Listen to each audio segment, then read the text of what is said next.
Hello students, welcome to Pharma E-Class. I am Dr. Tahir Nizami, Associate Professor at Smriti College of Pharmaceutical Education, Indore. In our next video, we will discuss about very important topic in analysis, that is gel chromatography. We have studied high performance liquid chromatography, thin layer chromatography. Now we will discuss gel chromatography. You know what is chromatography? Chromatography is a separation technique in which the samples are separated from each other based upon different applications. In gel chromatography, it is also known as size exclusion chromatography. The gel chromatography or size exclusion chromatography, the principle behind the size exclusion chromatography is separation on the basis of molecular weight. In these types of chromatography, the separation is based on the size of molecular weight of compound. That is, larger molecular weights are separated first, then intermediate compounds, and last one, small molecular weight compounds are separated. That means it is a technique, it is a separation technique in which the separation is based on the size of particles, the molecular weight of the particles. When elution is done, the particles whose having larger molecular weight is eluted first and recovered in separated fraction. The particles which are having intermediate molecular weight are eluted next, and the particles which are very small having low molecular weight are eluted last.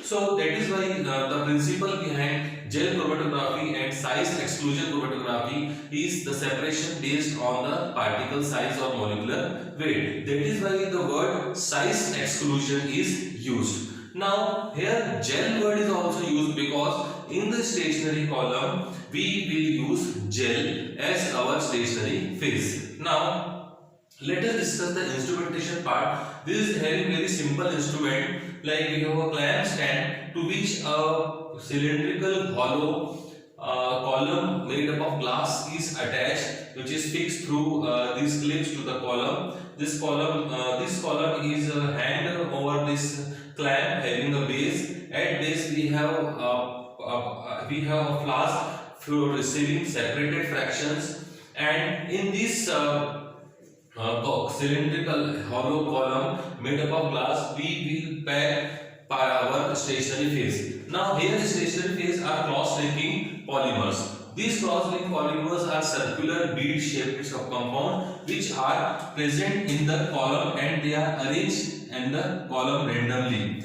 such a way that they have some vacant places or voids in between two particles, as well as there are some interparticle pores which are present in the beads also, through which the samples is come down or eluted. That means that this column is packed with stationary phase which are cross-linking polymers, and these polymers have different shapes, and these polymers have some spaces in between them. They are known as voids. So these are the spaces which are important because from there our sample is eluted, as well as there are some small minute pores which are present in the beads also, in the gel also, which are present in the gel, through which small particles come down.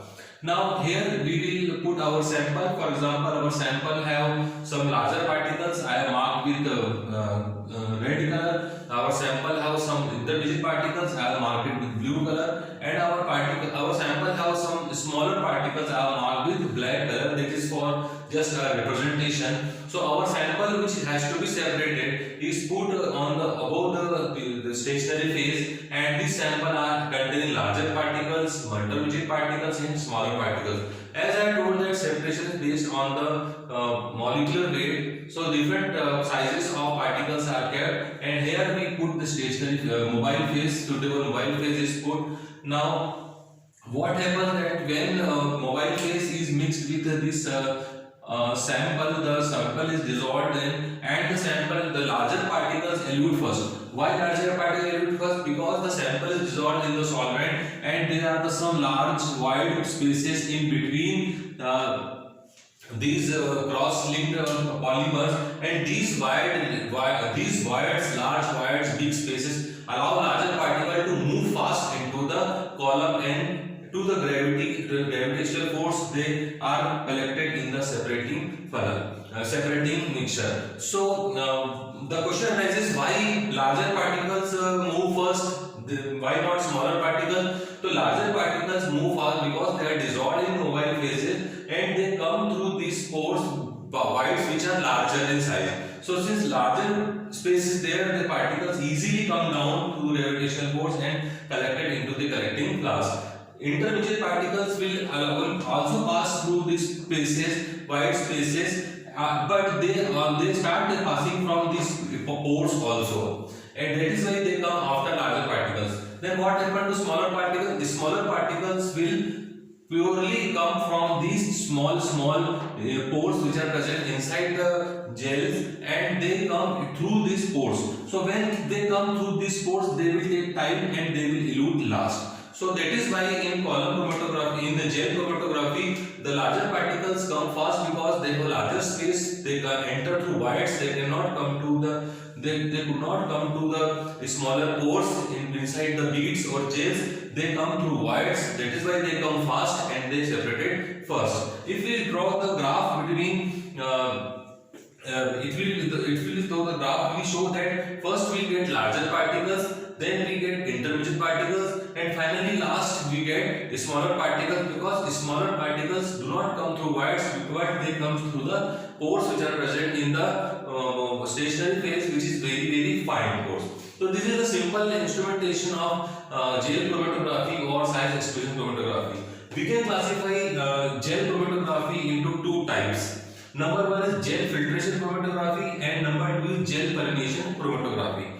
The basic difference between gel filtration and gel permeation chromatography is the type of mobile phase in stationary phase which is used.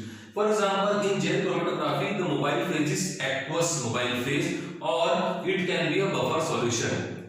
While in case of gel permeation chromatography, the mobile phase is non-aqueous, and mobile phase example of non-aqueous mobile phase are pyridine, chloroform, tetrahydrofuran.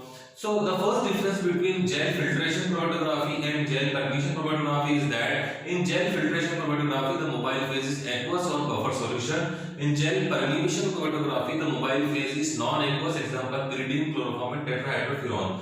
Now come to stationary phase. In gel filtration chromatography, stationary phase are soft gels like carbohydrate cross-linking agents. So carbohydrate cross-linking agents are used in stationary phase, which are known as soft gels. Example are dextran, and which is known as Cefadex. Example are agarose, which is known as Cefarose. Example are polyacrylamide, which are known as Biogel. So these are all soft gel which are used as stationary phase in gel filtration chromatography. In gel permeation chromatography, stationary phase are rigid or semi-rigid polymers, which are rigid gels which are used. So another difference is that here soft gels are used as stationary phase, and here rigid or semi-rigid gels are used as stationary phase. Example of rigid or semi-rigid stationary phase are polystyrene, alkyl dextran, etc. Now, one more important part in gel chromatography, that when we start separation in gel chromatography, we have to soak the stationary phase with mobile phase overnight before starting analysis. Why it is required? Because we are studying gel chromatography, and if we not soak the stationary phase with mobile phase, then there are chances of bursting of the column, because when it absorbs more water or mobile phase, then it will start swelling, and when it starts swelling, it is packed into column, and when it starts swelling, it can burst the column. So that is why overnight we have to soak the gels or stationary phase before our analysis. That is main requirement in gel chromatography. So this is all about the instrumentation and types and principle of gel chromatography. In next lecture we will discuss what are the various applications of gel chromatography. Thank you.